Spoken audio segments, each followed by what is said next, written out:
성경 봉독하겠습니다. 요한복음 9장 35절에서 41절까지입니다.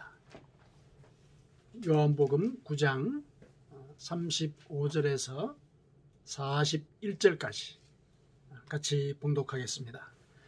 예수께서 그들이 그 사람을 쫓아냈다 하는 말을 들으셨더니 그를 만나사 이르시되 네가 인자를 믿느냐? 대답하여 이르되 주야 그가 누구시오니이까 내가 믿고자 하나이다. 예수께서 이르시되 네가 그를 보았거니와 지금 너와 말하는 자가 그이니라. 이르되 주여 내가 믿나이다 하고 절하는지라.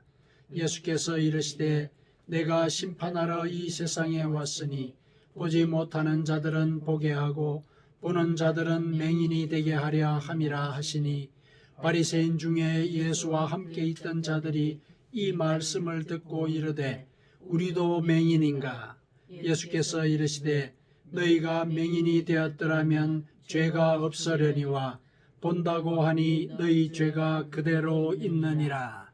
아멘. 자, 오늘은 요한복음 예수님께서 이 땅에서 행하신 그 표적을 기록한 그 요한복음 우리가 같이 묵상을 하고 있는데요. 예수님의 6번째 표적입니다. 날 때부터 소경된 사람, 날 때부터 맹인인 사람을 고치신 그 기적이죠. 그 기적이 의미를 전달한다. 이런 차원에서 그 기적을 표적이라 부른다. 이렇게 얘기를 했었죠. 자, 그 6번째 그 표적을 통해서 오늘 우리에게 일러주고자 하시는 말씀을 같이 나누었으면 좋겠습니다. 오늘 본문에는 날 때부터 앞을 못 보는 그런 사람과 관계가 되어 있습니다. 우리가 날 때부터 예를 들어서 우리 신체에 장애를 가지고 있다. 참 어려운 일이죠. 뭐라고 위로를 할 수 있는 그런 차원의 문제도 아니죠. 그래서 참 이렇게 말을 하기가 어려운 그런 상황인데 오늘 본문에는 날 때부터 앞을 못 보는 그런 사람이 등장을 합니다. 그것과 관련이 되어 있습니다. 그런데 우리 삶 속에서도 그와 같은 장애를 가진 사람들이 있지 않습니까? 그런 중에서도 닉 부이치치라는 사람, 또 헬렌 켈러, 이런 분들의 이름을 아마 들어보셨을 겁니다. 다들 그와 같은 장애를 통해서 하나님께서 이 땅에 들려주고자 하시는 그런 메시지를 그들의 삶을 통해서 전달했던 그런 사람들이죠. 오늘 이 본문과 관련되어 있는 이 사람을 통해서도 하나님께서는 예수님께서는 뭐라 얘기하셨느냐면은 하나님이 하시는 일을 그를 통해서 보여주고자 하신다. 이렇게 얘기를 하셨어요. 사람들은 그 사람이 장애를 가지고 태어난 것에 대해서 저 사람의 죄 때문인가, 또 부모의 죄 때문인가, 이런저런 얘기를 했지만은 예수님께서는 그 사람을 보고 하나님께서 하고자 하시는 일을 저를 통하여 보여주고자 하신다. 이렇게 얘기를 하셨어요. 그래서 우리 주변에 그와 같은 일들이 있죠. 근데 그것은 하나님께서 그를 통하여 그 뜻을 다른 사람들에게 보여주고자 하신다. 이런 의미로 받아들일 수 있어야 하는 것이죠. 실제로 오늘 이 본문과 관련된 이 사람을 통해서 우리에게 생명의 말씀을 일러주고 계십니다. 그래서 영혼의 눈을 뜨게 하는 이런 메시지를 그 사람과 관련된 기적을 통해서 우리에게 일러주고 자 하십니다. 실제로 눈을 뜬다라는 이런 그 물리적인 현상, 이것이 영적으로 영혼의 눈을 뜬다라는 그런 의미로 우리에게 전달이 되고 있죠. 그 요한의 의도가 그런 것입니다. 자, 그러면은 본문으로 한번 들어가 보겠습니다. 자, 오늘 본문에 나오는 그 사람은 날 때부터 맹인이 된 사람이다. 주변에 있는 이 사람들은 그 사람의 그 상태에 대해서 저 사람이 죄인이야, 저주를 받은 거야, 아니면 부모의 죄 때문에 저렇게 하늘의 벌을 받은 것이야, 이런저런 얘기를 했습니다. 그리고 그 당시에 종교 지도자들은 이 사람에 대해서 뭐라고 얘기를 하냐면은 네가 온전히 죄 가운데 났다. 9절 요한복음 9장 34절에 그렇게 얘기를 했거든요. 그러니까 종교 지도자들도 이 사람을 저주받은 자다. 이렇게 이제 규정을 했었죠. 이렇게 이제 살아가는 이제 그런 삶이었습니다. 또 그렇게 태어났으니까 생업을 갖지도 못하고 또 평생 이제 구걸을 하면서 이제 지냈죠. 그러니까 본인도 아마 나는 저주받은 자인가 보다 이렇게 생각을 했을 법합니다. 그렇죠. 그런데 이제 어느 안식일 날 예수님께서 그를 찾아오셨습니다. 그리고 땅에 침을 뱉어서 진흙을 이겨서 그의 눈에 바르셨죠. 그리고 실로암 모세에 가서 씻으라 이렇게 얘기를 하셨어요. 그래서 그 말씀을 듣고 이 사람이 순종을 했습니다. 그리고는 눈을 떴죠. 기적이 일어난 것입니다. 자, 오늘 이제 이런 사건이 오늘 본문의 배경입니다. 그 전에 이 사람이 거린이었던 것, 그리고 앞을 보지 못하는 사람이었다라는 것을 알고 있는 사람들이 있지 않았겠습니까? 뭐 이웃들도 그랬을 것이고, 또 부모도 그랬고, 또 주변에 이렇게 그 사람 주변을 왔다 갔다 하면서 그 사람을 알고 있는 사람이 있지 않았겠습니까? 그런데 이 사람이 눈을 뜬 거예요. 그 사람들이 보고 누가 그랬냐? 그랬더니 예수라는 사람이 그랬다. 이렇게 얘기를 한 거예요. 그랬더니 이제 이 사람들이 이 거린이었던 사람, 이 맹인이었던 사람을 데리고 바리새인에게로 갑니다. 바리새인으로 가요.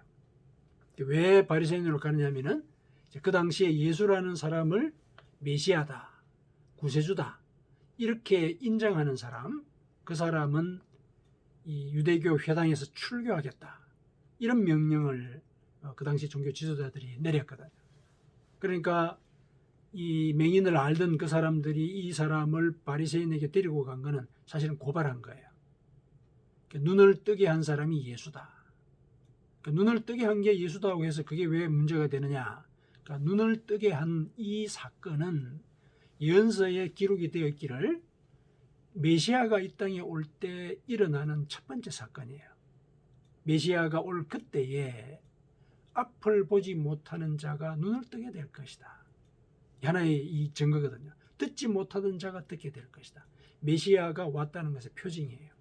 그러니까 예수라는 사람이 내 눈을 뜨게 했다. 이런 말 자체가 예수라는 사람이 메시아다. 이런 말을 한 거란 말이죠. 그래서 그 얘기가 결국은 이 바리새인들, 그 종교 지도자들의 그 명령을 어긴 것에 해당하는 거죠.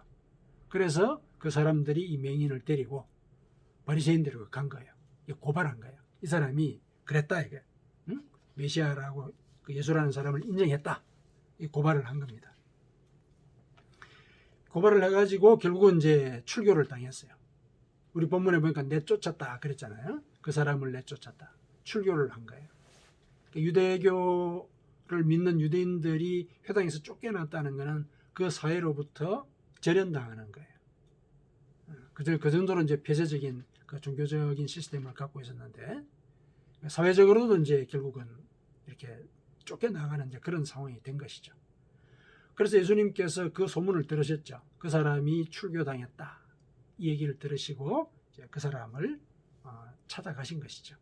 그래서 그 사람과 이제 이렇게 이야기를 나누는 중에 우리가 알 수 있는 것은 이 사람이 예수라는 사람을 찾고 있었구나. 그러니까 자기 눈을 고쳐준 사람이 누굴까 찾고 있었던 거예요. 찾고 있었습니다. 그리고 이제 예수님과 대화하는 중에 내가 바로 내 눈을 뜨게 한 인자, 메시아다 이 말이죠. 메시아다 밝히셨죠. 그랬더니 이제 이 사람이 주여 내가 믿나이다 38절에 그리고 절했다 이렇게 나와 있죠. 그렇게 믿음을 고백하지 않았습니까? 그랬더니 이제 예수님께서 39절에 내가 심판하러 이 땅에 왔다. 보지 못하는 자들은 보게 하고 보는 자들은 맹인이 되게 할 것이다. 보지 못하는 자를 보게 하겠다. 이게 바로 메시아의 증거잖아요. 증거다. 내가 메시아다. 다시 얘기하신 거예요. 그리고 본다라고 하는 자들을 보지 못하게 하는 것. 그들에게는 심판이 있을 것이다. 그러니까 진리가 눈앞에 있는데 그걸 못 본다는 것은 결국은 심판을 받는 것이잖아요. 그런 상황이 벌어질 것이다. 이렇게 얘기를 했습니다. 이 말씀은 예언서, 이사야가 예언한 내용이거든요. 그 예언서의 내용을 지금 이렇게 언급을 하고 있는 것이에요. 구체적으로 이사야가 이렇게 말했다 이렇게 말씀을 안 하지만은 예수님의 그 말씀 속에 그리고 이 상황 자체가 이사야의 예언을 언급을 하고 있는 것이죠. 자, 그러면서 41절에 이제 이르는 말씀이 바리새인들이 이제 그 얘기를 듣고 그럼 우리가 맹인이란 말이냐 이렇게 이제 반발을 하지 않았습니까? 그러면서 이제 41절에 너희가 맹인이 되었더라면은 오히려 죄가 없겠다. 근데 너희가 본다고 하니까 너희 죄가 그대로 있다. 이렇게 얘기를 하십니다. 그러니까 눈으로 육신으로 뜨고 있는 그 눈이 진짜 뜬 눈이 아니란 얘기죠. 영혼의 눈을 떠야 된다. 이런 얘기를 예수님께서 이제 하신 것이죠. 그래서 이 표적은 결국 예수님께서도 이렇게 암시를 하셨듯이 영혼의 눈을 떠야 한다. 이 메시지를 전하고 있어요. 그런 의미에서 이 기적이 표적인 것이죠. 영혼의 눈을 떠야 한다. 영혼의 눈을 뜬다라고 하는 것은 자신이 가지고 있던 그 생각들, 익숙한 생각들 있지 않습니까? 자기가 갖고 있던 신념들, 가치관들, 이런 것들 때문에 참 진리, 구원의 이 진리가 눈앞에 있는데도 그걸 의심하는 것. 이게 이제 영혼의 눈을 뜨지 못하는 거잖아요. 그런데 내 눈앞에 구원의 진리가 있다는 걸 발견하는 것. 그거는 내가 가지고 있던 그동안에 익숙했던 생각들과 가치관, 이런 것들을 내려놓을 때 가능한 일이거든요. 그거를 내려놓는 것. 그게 이제 영혼의 눈을 뜨는 거예요.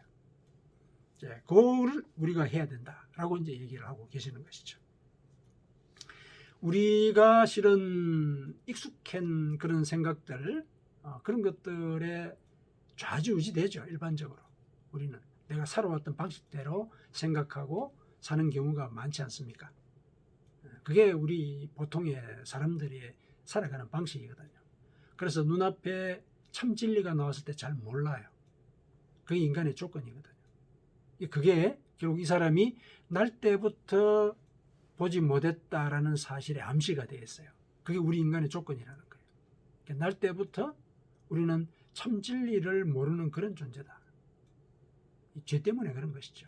죄 때문에 사실 우리의 영혼의 눈이 멀게 된 거예요. 영혼의 눈이 멀게 되었습니다.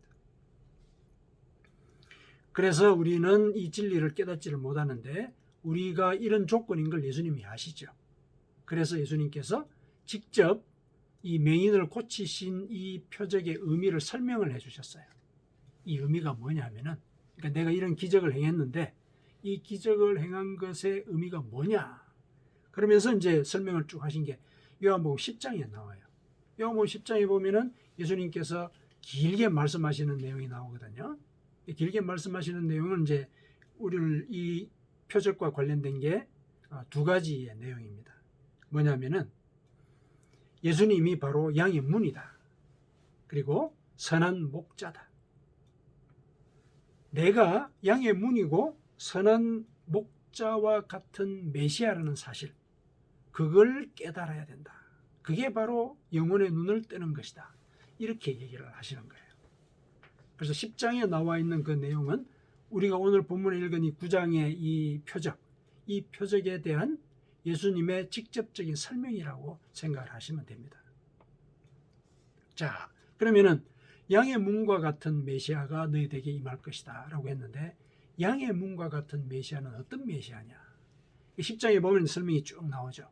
양의 문은 예루살렘 성에 그 양들이 드나드는 문이 있어요. 그러니까 예수님 자신이 그 문과 같다는 거죠. 그래서 그 문을 양들이 들어갈 때 목자가 양들의 이름을 하나씩 부른다는 거죠. 그러면은 이름 불린 양들이 그 문으로 이렇게 살살 들어간단 말이죠. 그러니까 하나씩 이름을 불러서 품으로 들인다는 의미예요. 그와 같은 존재인 메시아가 네 눈앞에 있다. 이 얘기를 일러주신 것이죠. 내가 양의 문이다. 이렇게 얘기하는 건 그런 뜻이라는 얘기예요. 메시아는 그런 분이라는 얘기예요. 그 다음에 두 번째로 나는 선한 목자다 하고 이렇게 쭉 또 일러주시거든요. 선한 목자는 양들을 위하여 목숨을 버린다 하고 또 이어서 또 설명을 하지 않습니까? 그러니까 선한 목자는 목숨을 바쳐서 자기의 양떼를 지키는 자다 이렇게 얘기를 하죠. 싹군은 그러지 못한다. 싹군 목자는 이리가 나타나면 도망간다 그런 얘기를 하죠. 그러나 선한 목자는 자기 목숨을 바쳐서 그 양들을 구한다 이런 얘기를 하세요. 이건 뭐냐면은 너희에게 오는 그 메시아는 너희를 죄에서 구원하기 위해서 목숨을 바칠 자다 그 얘기를 하시는 거죠. 그리고 이어서 하시는 말씀이 이 우리 바깥에 있는 양들도 있다. 이 우리 바깥에 있는 그 양들도 내가 불러드릴 것이다 이 얘기를 해요. 선한 목자는 우리 속에 있는 그런 양들만을 보호하는 것이 아니라 우리 바깥에 있는 양들도 불러들여서 내가 그들을 보호할 것이다. 내가 그들을 위해서도 목숨을 바칠 것이다. 그게 선한 목자다. 이렇게 또 계속 일러주시거든요.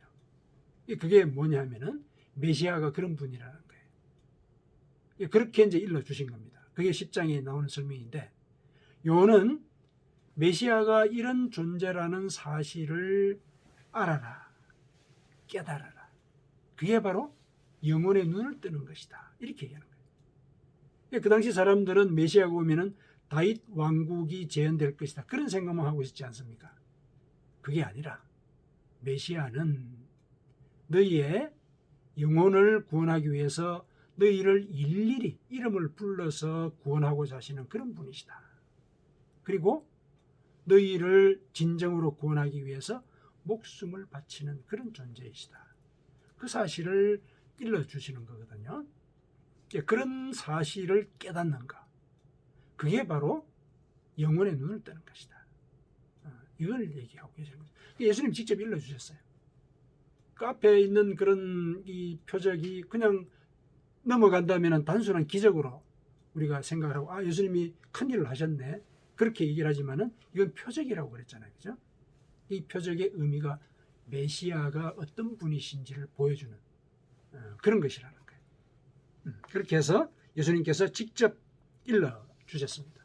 그래서 우리가 메시아, 나를 구원하신 분이 내 이름을 직접 불러서 당신의 품에 들이셨다는 사실, 그걸 깨닫고 또 나를 위해서 목숨을 버리신 그런 분이시라는 것, 그걸 깨닫는 것.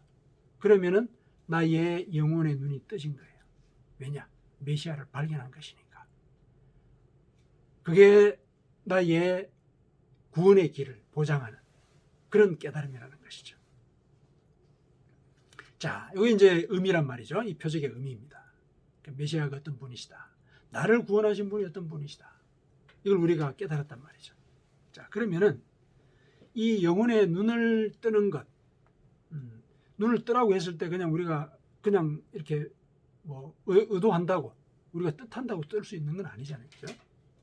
그러면 이제 예수님께서 이 말씀들을 통해서 우리에게 요구하시는 행위가 있죠. 어떻게 해야 영혼의 눈을 뜨느냐, 어떤 것이 영혼의 눈을 뜨는 행위라고 할 수 있느냐, 이걸 이제 우리가 찾아봐야 되겠죠. 그래 우리가 영혼의 눈을 뜨기 위한 그런 실천을 할 수 있지 않겠습니까? 자, 요거는 어디에서 그 의미를 찾아낼 수 있냐면은 맹인의 눈에 예수님께서 뭘 바르셨어요? 침 섞인 진흙을 바르셨죠. 침 섞인 진흙, 거기에 그 의미가 실려 있습니다. 무슨 행동을 우리가 해야 할지에 대한 암시가 그 침 섞인 진흙에 암시가 되어 있다는 것이죠. 자, 진흙, 굳이 진흙이라고 얘기한 이유는 이 진흙이 바로 인간의 본질이라는 것, 그걸 알려주죠. 우리는 진흙으로 만들어진 존재잖아요. 그렇죠? 흙으로 만들어졌다. 창세기 1장에 보면은 흙을 우리를 이렇게 이겨서 만들었다. 이게 진흙이죠. 진흙은 여기서 인간의 본질을 암시를 하는 그런 존재입니다. 그런데 거기에 침이 섞여 있단 말이죠. 침이 섞여 있다. 창세기 1장에는 침을 섞어서 했다는 얘기는 없죠. 하나님께서 진흙을 이겨서 인간의 형체를 만드시고 거기에 하나님의 입김을 불어넣으셨다. 성령을 얻었다는 얘기죠. 그러자 그가 사람이 되었다 이렇게 나오거든요. 그런데 오늘 본문에 나오는 이 관련되어 있는 사건에는 침을 섞어서 진흙을 이겼단 말이죠. 그러니까 그 진흙은 오염된 진흙인 것이죠. 침으로 오염이 됐다는 얘기죠. 그러니까 오염된 진흙, 즉 오염된 본질. 우리 인간이 지금 그렇다는 얘기예요. 오염된 본질. 그거를 눈에다 발랐어요. 눈에 발랐다. 그리고 나서 이거를 실로암 못에 가서 씻으라 그렇게 얘기를 하셨죠. 실로암 못에 가서 씻으라. 그건 뭡니까? 실로암 못에 가서 씻으라는 얘기는 눈에 발려져 있는 오염된 본질을 걷어내라 이런 얘기죠. 오염된 본질을 걷어내라. 그러니까 오염된 본질, 왜 우리의 본질이 오염이 되었습니까? 죄 때문에 그렇죠. 우리의 죄가 우리의 본질을 오염시키지 않았습니까? 그거를 걷어내라 이 얘기하시는 거죠. 뭡니까? 회개하라. 회개하라. 너의 죄를 회개하라. 그게 바로 눈에 발려있는 그 침 묻은 진흙을 씻어내는 그 행위에 암시가 되어 있는 우리가 해야 되는 그 신학적인 행위인 것이죠. 구원을 얻기 위한 행위란 말씀이죠. 이렇게 이제 회개를 암시를 하는 이제 그런 행위가 그 눈을 씻어내는 거기에 연관이 되어 있습니다. 자, 이것만으로 회개를 가르친다라고 할 수가 없고 더 있습니다. 그 맹인이 눈을 씻고 난 뒤에 예수님을 막 찾아다녔죠. 찾아다녔단 말이죠. 찾아다녀서 예수님을 만난 것이잖아요. 그러니까 눈을 뜬 뒤에 구세주를 찾아다녔다는 사실, 그리고 만나서 믿음을 고백했다.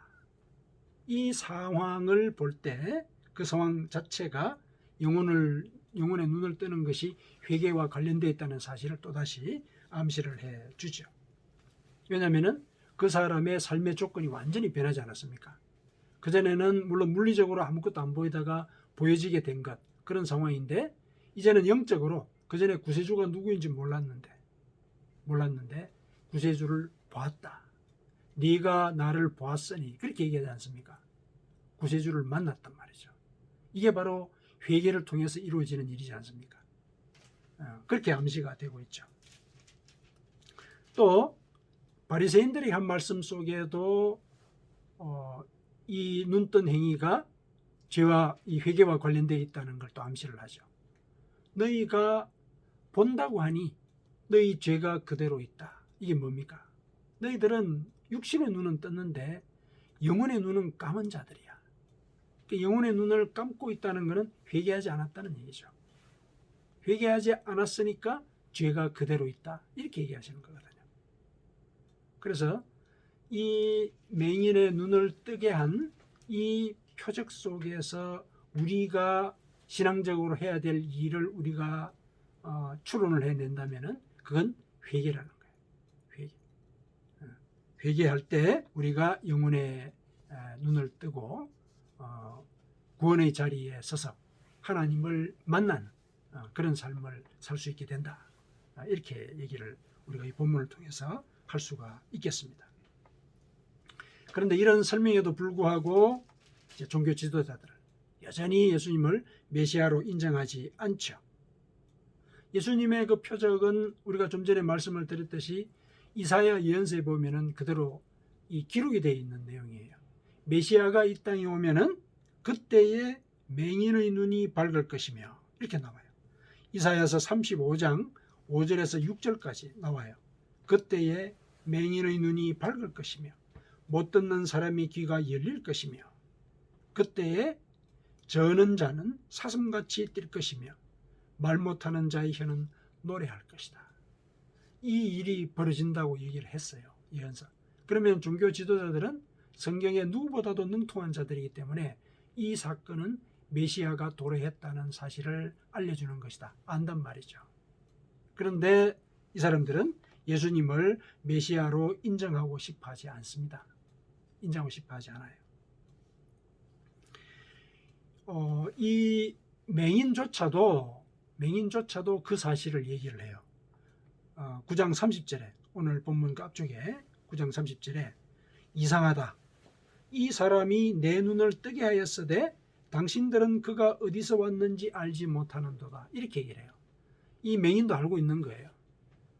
메시아가 오면은 맹인이 눈을 뜨는 이런 기적이 일어난다. 자기가 지금 체험을 한 거잖아요. 그죠?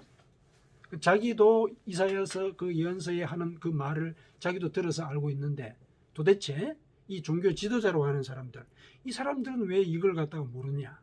그래서 이상하다. 이상하다. 이렇게 얘기를 하는 거예요. 이상하다. 그 사람들의 행위가 모순되다고 얘기를 하는 것이죠. 하지만은 이제 이 바리새인들을 비롯한 종교 지도자들은 이 맹인을 꾸짖죠. 죄인인 주제에 누구를 가르치려 든다. 이렇게 얘기를 하는 거예요. 그리고 출교를 시켜버렸어요. 쫓아내버렸죠. 자, 아주 이 종교 지도자들은 그 전형적인 그 소위 인지 부조화라는 그런 상황을 겪고 있죠. 안단 말이죠. 자기들은 알아요. 메시아가 오면은 어떤 일이 벌어질 것이다. 안단 말이죠. 그런데 알고 있는 거하고 현실 속에서 그 일이 벌어졌을 때 그것도 인정하지 않는 거예요. 이게 이제 자기 아는 거하고 현실을 받아들이지 못하는 이런 상황이 엮여가지고 모순된 그런 판단을 하고 행동을 하는 거. 그걸 이제 인지 부조화라 그래요. 인지 부조화에 사로잡혀 있으면은 사람들은 진리를 못 봐요. 자기가 진리니까. 예를 들면은 신념이 굉장히 확고하게 있는 사람들, 이것만이 진리야 라고 믿고 있는 사람들은 인지 부조화에 걸릴 가능성이 커요. 다른 사람이 뭐라 그래도 내가 옳다고 생각을 하고 있으니까, 내가 옳다고 생각하니까 진리가 들어가기가 어렵죠. 그런 사람들은 구원받기가 참 어렵습니다. 참 어렵죠. 그런 일을 하는 사람들은 대로 예를 들면 이제 뭐 내로남불이다 이런 이제 얘기를 듣지 않습니까? 그런 말을 듣죠. 그게 이제 인지 부조화의 현상을 그 당시에 종교 지도자들이 겪고 있었던 것입니다. 이 사람들은 그 갈릴리라고 하는 그 못 사는 동네, 거기서 메시아가 난다 인정할 수 없다는 거예요. 인정할 수 없다. 거기서는 메시아가 안 난다. 야, 성경의 다른 본문을 봐라. 메시아를 보면은 베들레헴에서 난다고 그러지 않느냐. 갈릴리에서 무슨 이 교육받지도 못한 저런 사람들이 저 사람이 무슨 세상을 구원한다는 얘기다. 이런 이제 입장인 것이죠. 이런 입장. 그래서 자기가 알고 있는 그 성경 지식, 그걸 절대화하는 거예요. 그 자기가 알고 있는 성경 지식. 예, 하나님의 그 원리라고 하는 것은 어떤 경우는 예언을 뛰어넘는 그런 일들을 하시거든요. 예언을 뛰어넘는 일을 하세요. 그거를 받아들이지 못하는 거죠. 그래서 이 모순되는 그런 행동을 하게 돼요. 그 사람들은 평생 메시아를 기다렸거든요.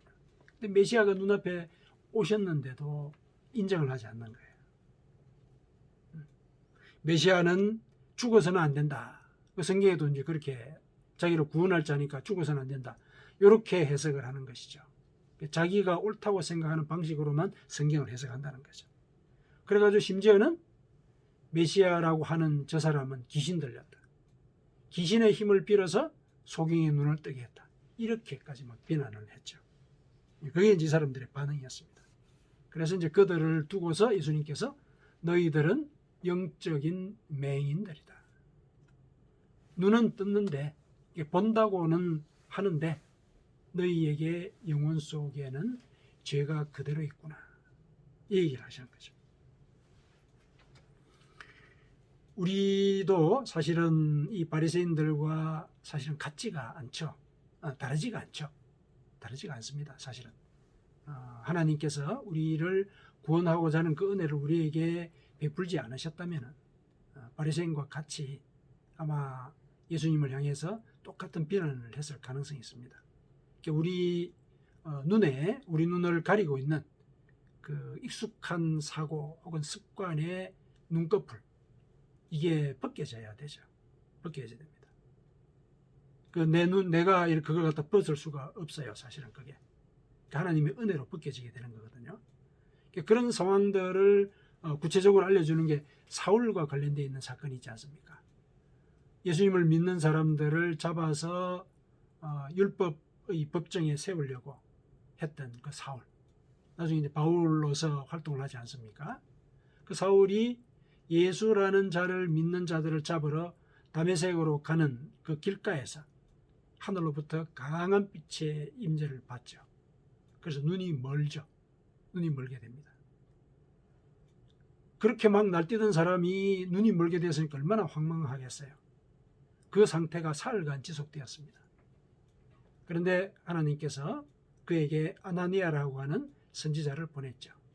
그래서 그에게 안수하고 기도를 했더니 눈꺼풀이 떨어졌다. 그렇게 나와있어요. 사도행전에 그렇게 되어 있죠. 사도행전 9장에 이제 그 사건이 기록이 되어 있는데, 즉시 사울의 눈에서 비늘 같은 것이 벗어져 다시 보게 된지라. 일어나 세례를 받고 음식을 먹음에 강건하여 지니라. 이렇게 증언을 하고 있습니다. 그러니까 눈에서 비늘 같은 것이 벗겨졌다. 영혼의 눈이 떠진 거예요, 사울이. 그리고 그 이후에 이제 회심을 해서 바울이 되잖아요.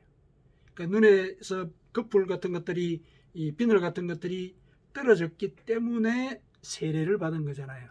그렇죠? 그 예수를 믿는 자들을 핍박하던 그 사람이 어떻게 세례를 받았다? 이게 있을 수가 없는 일이죠. 하늘이 눈을 뜨게 했을 때 가능한 일이거든요. 눈을 떴기 때문에 이제 그런 일들이 일어나게 되죠. 그러면은 이제 아까도 말씀을 드렸지만은 이 영혼의 눈은 하늘이 그런 기회를 주신다라고 얘기를 하지 않습니까? 성경에서도 그런 말씀을 하시죠. 회개할 마음을 하나님께서 주신다, 이렇게 얘기하지 않았습니까?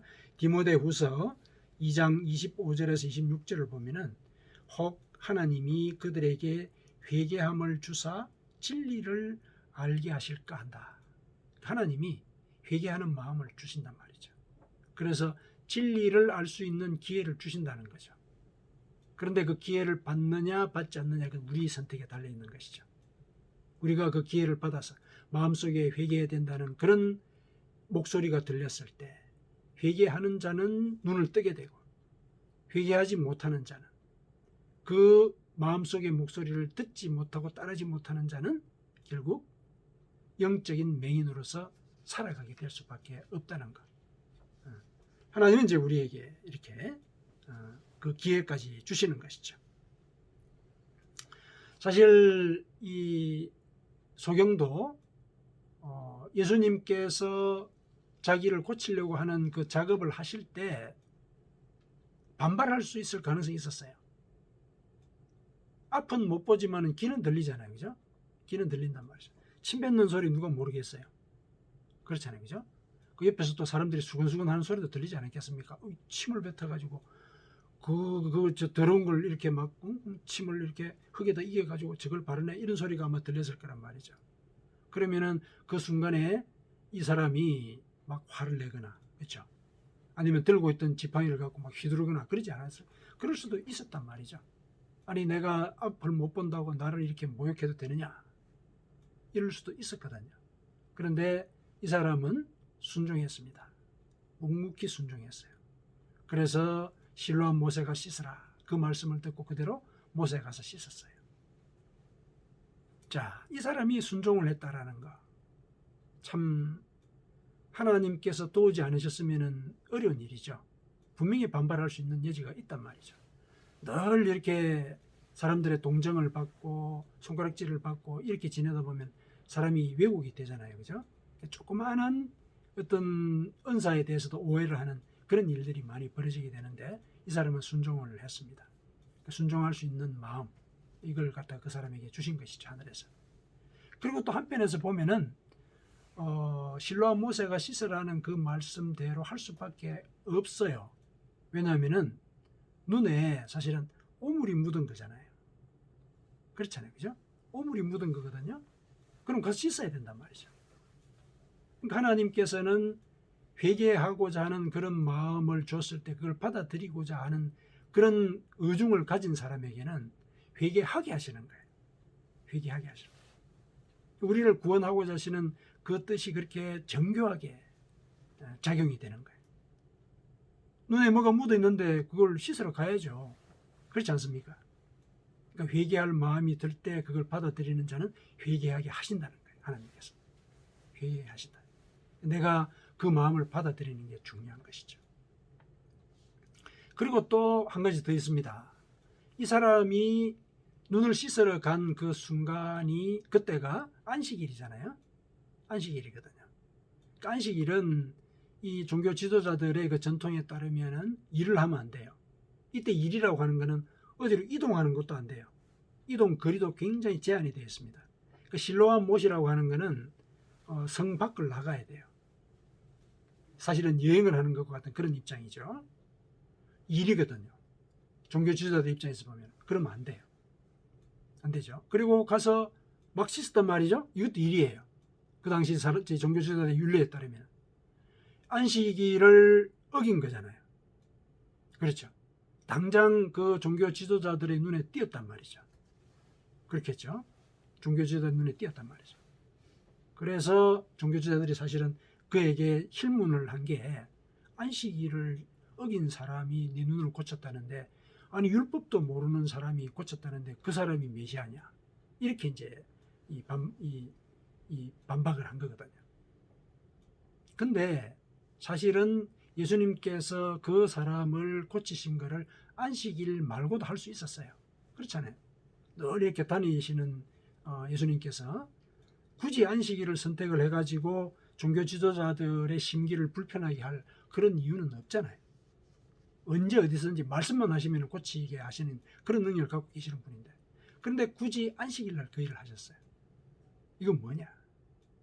왜 그러셨을까? 이거는 바리새인들에게도 예수님께서 구원의 문을 열어놓으신 거예요. 아까 앞서 예수님께 직접 설명을 하셨을 때 선한 목자는 우리 바깥에 있는 자들에게도 목숨을 바쳐서 그를 구원하고자 하는 그런 존재다, 이렇게 설명하지 않았습니까? 지금 바리새인들은 예수님의 구원의 그 문 바깥에 있는 자들이에요. 그들에게 눈을 뜨게 하는 이 사건을 보게 한 거예요. 안식일날 함으로써 그들이 주목을 하게 한 거란 말이죠. 맹인이 눈을 뜨는 것은 분명히 성경에는 메시아가 하는 일이라고 나와 있거든요. 깨달으라고 알려준 거란 말이죠. 우리 바깥에 있는 양들, 그들에게도 내가 그들을 불러서 양우리로 드리는 것, 그게 선한 목자가 할 일이다, 이렇게 얘기하지 않았습니까? 그 일을 실은 이 맹인을 통해서 바리새인들에게 하신 것이죠.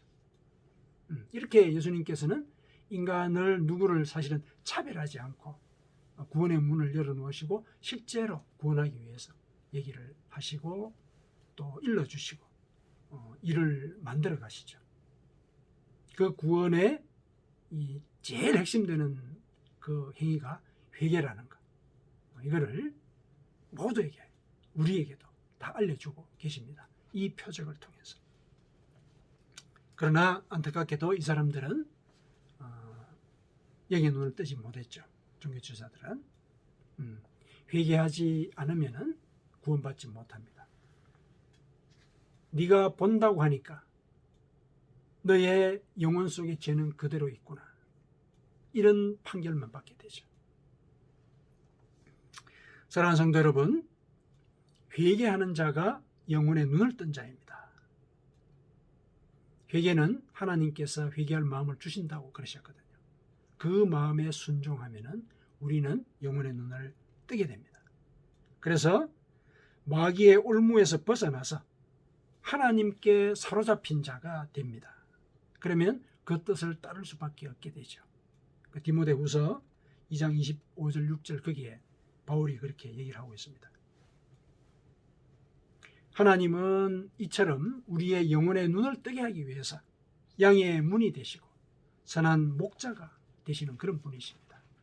그래서 오늘 표적은 우리에게 하나님이 우리를 일일이 이름을 불러서 구원하고자 하시는 그런 뜻을 갖고 계시고, 그리고 우리를 위해서 목숨까지 바쳐서 구원하고자 하시는 그런 존재이시다는 걸 우리에게 알려주셨어요. 실제로 바리새인들에 의해서 목숨을 잃지 않습니까? 그래서 부활의 어떤 그 역사를 이루기도 하셨는데, 어쨌든 오늘의 표적은 우리에게 회개하는 자만이 하나님께서 일일이 이름을 불러서 자기 품으로 드리고 또 목숨을 바쳐서 구원한 그런 영혼이다. 그 사실을 우리에게 일러주죠. 사랑하는 성도 여러분, 회개하는 자가 되어서 하나님께 사로잡힌 바 되어 그 뜻을 따르면서 구원의 길을 올곧게 걸어가는 여러분이 되시기를 축원합니다. 아멘.